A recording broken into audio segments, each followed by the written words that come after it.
سلامونه او نیکی هیلې د انعکاس راډیو درنو اوریدونکو او د زرپاڼې د خپرونې خوږو مینوالو ستړي مشئ.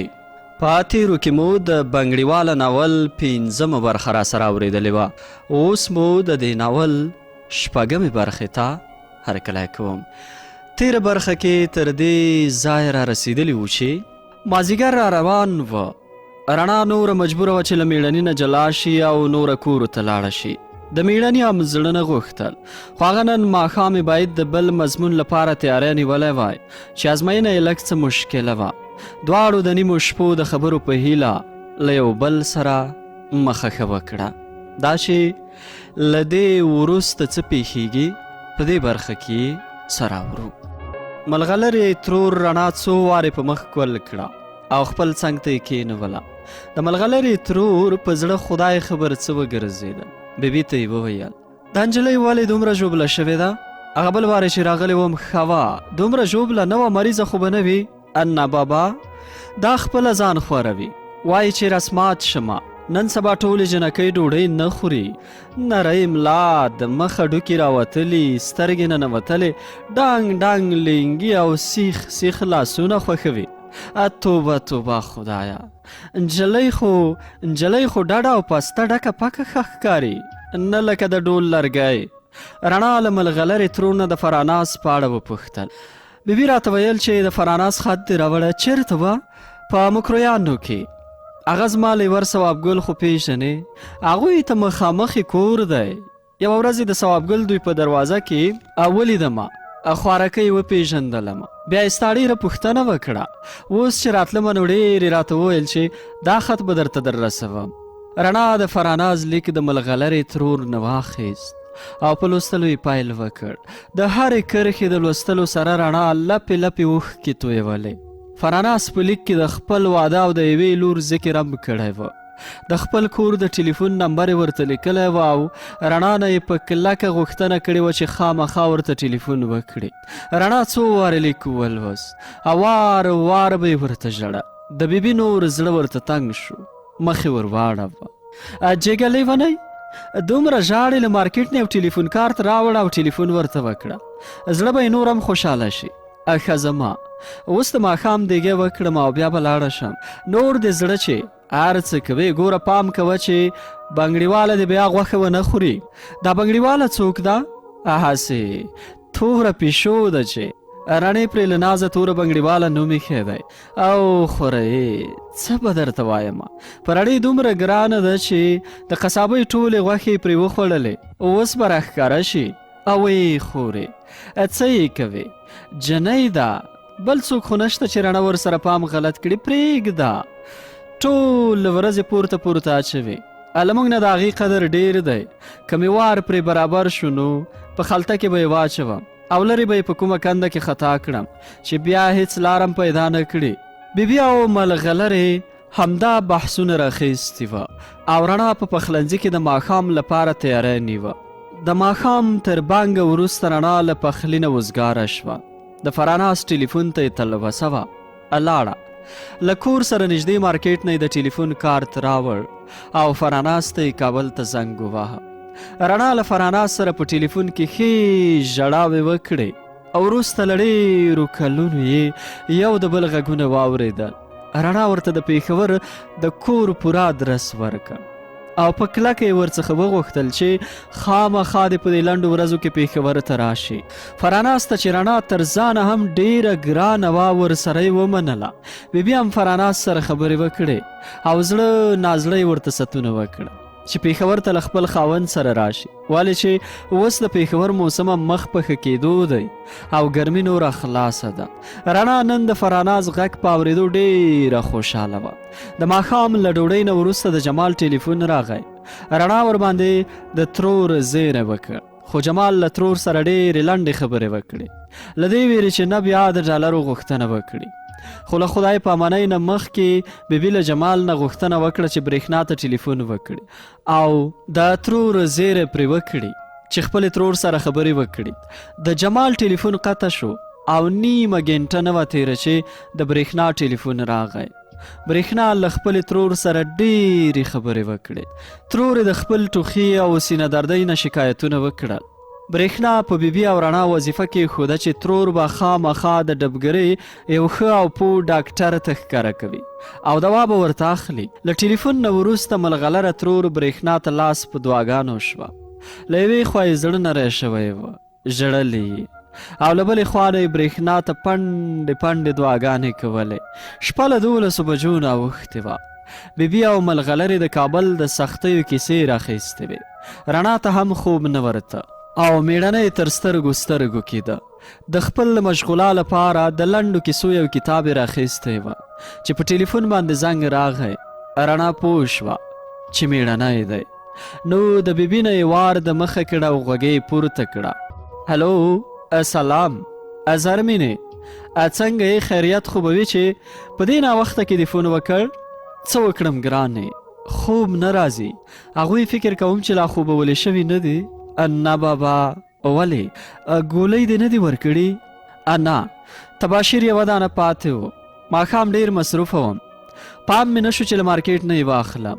والله ګرانې، نه خوب راځي، درس ته مې هم ډډه نه لګېږي. خیر، ګزاره به کوو. سبا ته به له ښوونځي نه وروسته خیبر بازار ته دواړه لاړې شو. کتابونه، تباشیرونه او ټول شیان به په کرارۍ سره واخلو. سمه ده؟ د خدای په امان. بیبي په غوسه کې وویل. د زرمینې په دې نیمه شپه کې څه فرمایش وه؟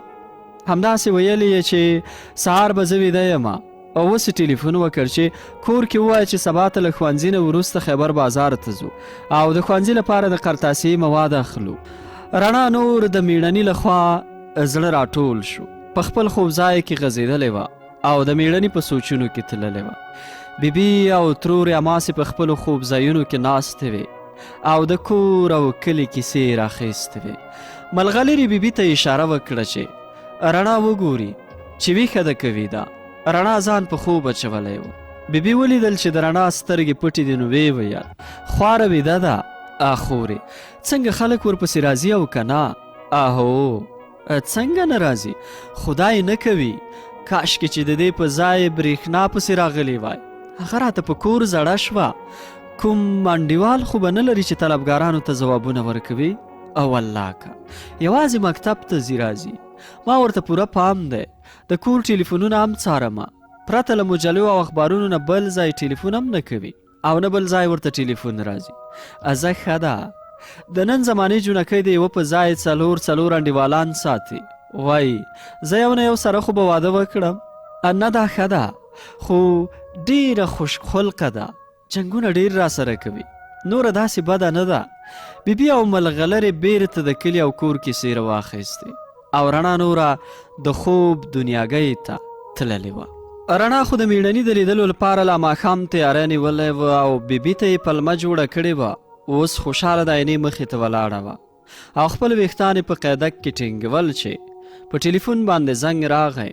د رڼا پانچ یا به د جمال ټلیفون وي او یا به د برېښنا. نو بیبي ته یې اشاره وکړه چې غوږۍ پورته کړي. بیبي چې د دسترخوان په سر چای او سباناره یې سموه، غوږۍ پورته کړه او ویې لیدل چې نه برېښنا ده او نه جمال. غوږۍ د میز د پاسه کېښوده او د رڼا خواته ورغله. ورته یې وویل ستا ټلیفون دی، له کابله ګمان مې کېږي چې مقرره شوې. رڼا په ورختۍ د ټلیفون خواته منډه کړه. هلو، څوک خبرې کوې؟ رڼا ځوانې مرګې، زما غږ نه پیژنې؟ هدایت یمه. سلام، څنګه یاست هدایت صاحب؟ خیر و خیریت؟ ښه یم، ته څنګه یې؟ دا د همدا اوس مې ستا یوه کیسه چې په یوې مجلې کې چاپه شوې وه ولوسته. ډېره ښه کیسه ده. نن سهار وختي مې راډیو کې نوکریوالي وه نو په زړه مې راوګرځېدې، ټلیفون مې درته وکړ. مننه، ژوندی اوسې. پېښور کې څه حال دی؟ ته څه کوې؟ پېښور ښه دی، ګرمي نوره په ختمېدو ده. زه یوازې ښوونځي ته ځم او راځم. چا راته ویل چې په آبادۍ راډیو کې د کار پیدا کړی؟ ما پلټونکي ته ټلیفون کړی و. هغه راته وویل تر اوسه زه په دې موضوع باندې خبر نه یم. نه بابا، زه خو ستا او د پلټونکي صاحب پیرزوینو ته سترګې په لاره یم. د راډیوګانو غولی خو تاسو اجاره کړی. خوشحاله یم چې د ځمکې سر مو نه دی اجاره کړی، که نه نو بیا به ما خوارکۍ چیرې ژوند کوه؟ لیونی، د تا اخلاق خراب دی. بیا به د هر چا سره لاس او ګریوان یې. ترخه خبره نشي زغملی. ما ترکي صاحب سره لا وختي ویلی و چې راځه جنۍ به راولو، آخر به سمه شي. هغه دا متل راته تیر کړ چې زده یې کړي په طفلۍ، هیر به یې نه کړي تر پیرۍ. پرېږدی خپل کار به کوي. هدایت صاحب امر کوئ، څه لپاره مو تکلیف ایستی و؟ چا له مېړني سره لیدلې وې؟ ما ویل نه چې په آبادۍ کې مقرره شوې، چې مبارکي درکړم. ځکه خیر و، نو څو ورځې وروسته به نورې مبارکۍ هم راکړې او وبښئ په ما ناوخته ده، زه ښوونځي ته ځمه. ته خو هسې وزګار سړی، د خدای په امان. رڼا غوږۍ کېښوده، سره پرې وڅرخېده، په خپل ځای کېناسته. ناڅاپه یې له سترګو اوښکې راتویې شوې. د بیبي چې ورته پام شو منډه یې ور واخیسته او غېږې ترې راچاپېره کړه. ولې رڼې خدای وهلي څه درته وویل؟ هسې زما د مقررۍ خبره ده، خدای وهلي پلټون کې سرخوړلې ته رسېدلې ده، په والله که مقرره شمه. دا دلالان به دا سوچ کوي چې زه قلم کېږدم او میدان به دې ګیدړانو ته پرېږدم. که 50 کاله هم په کور کښېنم خو دومره به ولیکم چې دنیا راته حیران نشي. زه هم د یو پښتون له ملا رازېږېدلی یم. میدان خو داسې په مفته نه خوشي کوم. ازازه هغه دې نه دی اورېدلی چې کاروان تېرېږي سپي غپېږي؟ مېړنی د خامخا مقرروي که ته په خپل کار پسې وګرځې. رڼا خپلې اوښکې پاکې کړې. بیبي ډېر ستونه ورته وکړل چې سباناری وکړي او بیا ښوونځي ته لاړه شي، خو هغې د هېڅ شي څکه هم ونه کړه. همداسې په خفه زړه ښوونځي ته لاړه. ښوونځی خو هسې هم په دې څو ورځو کې ورته د زغم وړ نه وه، خو نن هدایت هسې د انګریزانو خبره موډ ورته خراب کړی وه. بار بار یې د مېړني موبایل ته زنګونه وهل، خو هغه په دې وخت کې بند راته. ورځ هم ورته اوږده شوې وه. زده کوونکو ته یې نن نوی درس ونه ښود، ځان یې ناروغ معرفي کړ. هغوی ته یې وظیفه ورکړه چې پخواني درسونه تکرار کړي او نوی درس دې په کور کې زده کړي. سبا ته به د هرې یوې نه پوښتنه کوي او د میاشتنۍ ازموینې نمبر یې به ورکوي. زده کوونکو هم له خدایه څه غوښتل؟ همدا چې خوا په خوا سره کښېني او خپل مجلسونه وکړي. کله چې رڼا له مېړني سره ولیدل نو په لومړي قدم کې د هدایت د ټلیفون زیری پرې وکړ او ټوله کیسه یې ورته تېره کړه. مېړنی هم پوره ورته غوږ وه. رڼا د خپلې مقررۍ لپاره اوښکې تویوله چې د دې خدای شرمولو له لاسه یې د یوې ښې نوکرۍ دا چانس هم د لاسه ووت. د رڼا خبرې چې نورې خلاصې شوې مېړني لستوڼي بډ وهل او رڼا ته یې وکړل، ګرانې دا ښایسته سترګې دې مه خرابوه او دا قیمتي اوښکې دې د دې وړو خلکو په سر مه تویوه. زه نه د هدایت پروا لرم نه د پلټونکي. دا پوښتنه چې ما دې غږ لیږلی دی او که نه، په کومه ورځ چې مې ولیدې په هماغه ورځ مې خپل تصمیم ونیوه چې ته د آبادۍ د راډیو خبریاله نه، زما د زړه د راډیو خبریاله. زه خپله معشوقه، خپله مینه او بالاخره خپله د راتلونکي ژوند ملګرې به د آبادۍ راډیو ته ورکوم. نه له دې وروسته مه د راډیو په سوچ کې اوسه نه د بل څه. خپل شعرونه لیکه او خپلې کیسې په کور کې کښېنه او ښه ډېر بچي راته راوړه او بس. د وروستۍ جملې سره دواړه په خندا شول. رڼا نوره د غوټۍ په شان وار په وار غوړېده. د مېړني لاس یې په لاس کې ټینګ ونیو. رښتیا وایې زه نوره ډېره ستومانه شوې یم، ژوند زما په اوږو بوج ښکاري. ته به رښتیا ما خپله کړې؟ ولې نه؟ ولې؟ نو ته په دې کې څه شک وینې؟ که داسې ده نو بسم الله کړه، همدا اوس ملا راولم او په همدې ځای دې په نکاح کوم. ښه نو په دې خوشحالۍ به اوس ډوډۍ وخورو چې داسې وږې شوې یم لکه هغوی دواړه په خوشحالۍ نن تر هرې ورځې د هوټل نه میز تر شا ناست ول او په ټوکو ټکالو یې خپله غرمنۍ ډوډۍ خوړله.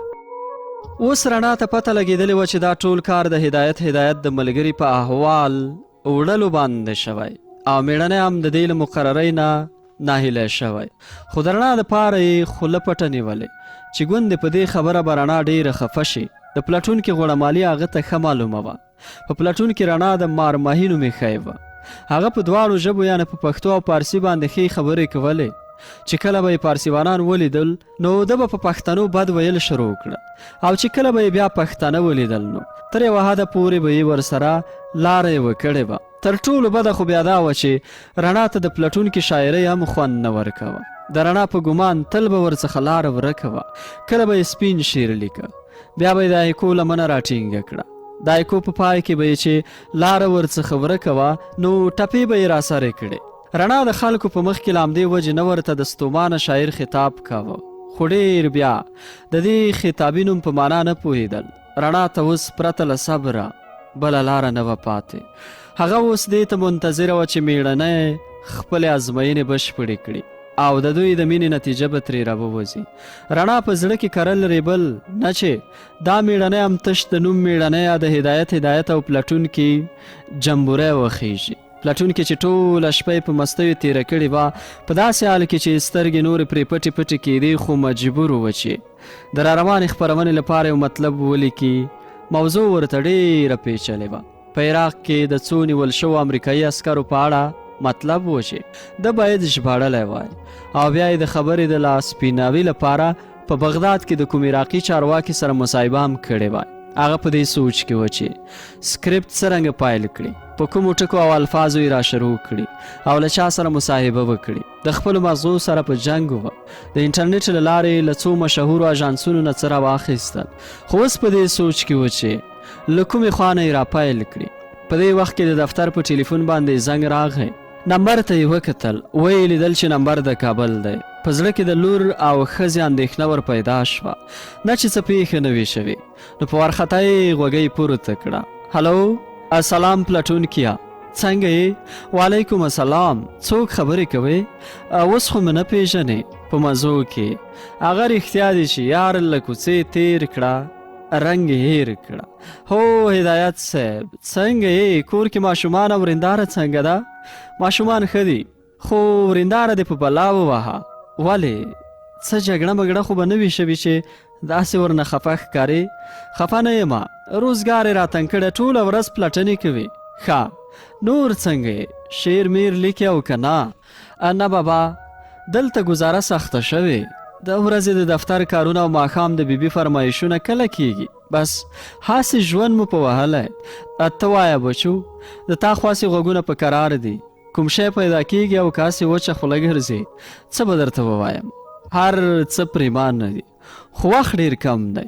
په رادیو کې ډېر مصروف یم، پرته له عاشقۍ نه نور په زرو کارونو بوخت یم. هدایت د پلټونکي غوږونه ښه ور خلاص کړل او د رڼا په اړه یې ورته وویل. پلټونکي هدایت ته پوره واده ورکړه چې د رڼا دا ارمان به کله هم پوره نشي. د هغې شیشه کې لپاره دا ضروري ده چې په هره ښه پوست کې او په هر ځای کې ښه کس ولرو تر څو یې له پښو نه واچوو. د رڼا د ماتې لپاره د ترکي خبره چې په هیواد کې یو پوره کمپاین ته ضرورت دی. پلټونکي د ترکي په اړه وپوښتل. هدایت ورته وویل چې خپله ګزاره کوي، ښه ډېر شراب ورته رسیږي، خو په دې باندې پوه شوی چې په یارۍ کې تا پښې ور ماتې کړي. د تا د کمپاین په چلولو هغه د آبادۍ راډیو ته ونه منل شو.